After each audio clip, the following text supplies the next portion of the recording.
Even if none of my family members worked in coal mining, I still feel like I would have been raised on it. It's odd to think of like an industry having a culture, but coal mining certainly does have a culture behind it.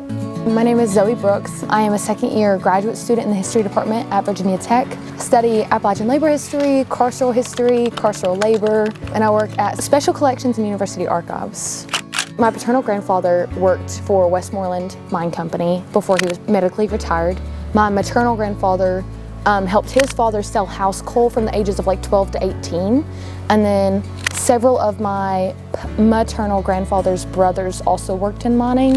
I have several uncles, great uncles that worked in mining. So yeah, family had a lot to do with it. I grew up hearing about coal mining, grew up seeing coal mining equipment literally all over town. Yeah, okay, Pittston Coal Management Company, there we go. Since last spring, I've been processing the Pittston mine map collection. I think my work, like with my studies and then my work with SCUA, intersects pretty explicitly. And that's mostly because a lot of what I do, I'm not really dealing with maps too much in my own, like, my thesis. I'm not really talking about maps. I'm talking about physical places, but like, I'm talking about it like with my words. Whereas here, it's more tangible, if that makes sense. Like you're actually seeing where these places are. I think this has really influenced what I'd like to do post-graduation. A lot of what I've learned here with like proper archival care, collections care, a lot of that will translate over into like museum collections care.